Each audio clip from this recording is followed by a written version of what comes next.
इस वक्त बज रहे हैं सुबह के 4:15 के करीब का टाइम है और जब मैं बाहर देख रही हूँ तो बेहद ज़बरदस्त बारिश हो रही है और बारिश आज ना बहुत तेज़ हो रही है। लेकिन जब सुबह सुबह उठ के और मुझे बारिश दिखे ना, पता नहीं क्यों मेरा मन बड़ा खुश होता है। मतलब मुझे इतना अच्छा लगता है ना बारिश को देखना, जब मैं उठ के आऊँ तब स्पेशली। और मैंने काफ़ी देर यहाँ ना खड़े होके बारिश को देखा और अब यहाँ से जाने लगी हूँ नहाना धोना करने के लिए। तो खिड़की कर देते हैं बंद। यहाँ से ना पानी एक्चुअली ना अंदर आता है और मेरी आदत है, मैं सुबह सबसे पहला काम करती हूँ अपनी इस खिड़की को ना खोलती हूँ। पर रात को मैं खोल के नहीं सोती क्योंकि बारिश आ जाए तो पानी अंदर आ जाता है। हर हर महादेव, कैसे हैं आप सब? मैं हमेशा की तरह बहुत ही बढ़िया। उम्मीद करती हूँ आप सब भी बहुत ही बढ़िया होंगे। सुबह की बेहद खूबसूरत शुरुआत हमारे काशी विश्वनाथ के साथ। और देखिए बाबा जी तो हमारे बिल्कुल सज धज के हैं तैयार और यहाँ हम लगा चुके हैं भोग प्रसाद। इसके बाद चलते हैं किचन की तरफ, क्योंकि जब मैं यहाँ से हो जाती हूँ टोटली फ्री तो मेरा सबसे पहला काम रहता है चाय बनाने का, क्योंकि मुझे उठाना होता है हमारे वत्स साहब को। और अगर वत्स साहब उठने में लेट हो जाएंगे तो सब कुछ लेट हो जाता है। उनके पीछे की जितनी रूटीन है ना, सारी की सारी लेट हो जाती है। और बस मैं वत्स साहब को उठा के आ चुकी हूँ तो मैं करने लगी हूँ सुबह की बाकी की तैयारियाँ। मैं किचन में आके खड़ी हुई तो हमारे वत्स साहब हो चुके हैं बिल्कुल तैयार। और तैयार होके वो तैयार है इस टाइम शॉप में निकलने के लिए, लेकिन वो पी के जाएंगे चाय। और चाय के साथ लेंगे थोड़े से मखाने, क्योंकि वो खाते हैं आजकल एक वक्त का खाना। और ये है हमारी छोटी। आज बारिश बहुत ज़्यादा थी तो मैंने सोचा चलो इसको छुट्टी करा दी जाए, क्योंकि बच्चे गीले होके जाए ना तो क्या फ़ायदा। और बच्चे भी बहुत कम आते हैं तो ये कर रही है अपने स्कूल का ही काम। आपने इसको पढ़ते हुए भी नहीं देखा होगा। यहाँ बना रखा है मैंने मक्खन। तो साथ साथ मैं आ चुकी हूँ किचन के अंदर और मैं कर रही हूँ कद्दू बनाने की तैयारी।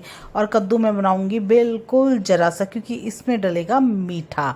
और मीठा मैं और दानिका इस वक्त छोड़ चुके हैं। सावन सावन हम दोनों जने मीठा नहीं खाएंगे तो ये कद्दू हमारे किसी काम का नहीं होगा बाद में। हम सिर्फ जो भी खाना हम भगवान को प्रसाद लगाते हैं उसको सिर्फ प्रसाद की तरह लेते हैं, बिल्कुल ज़रा सा।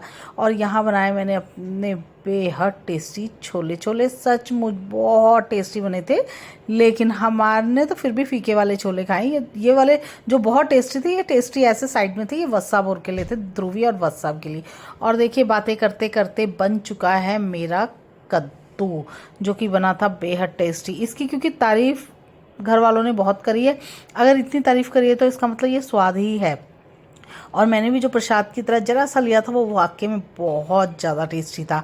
और मैं ना ज़्यादा तामझाम तो नहीं करती हूँ, और लेकिन सावन में कद्दू बहुत ज़्यादा बन जाता है, क्योंकि ये 2-4 सब्जियां बनने वाली होती है। एक आलू कद्दू और एक वाइट चने बन जाते हैं, और बस ये ज़्यादा चीज़ें तो आजकल बनती नहीं हैं।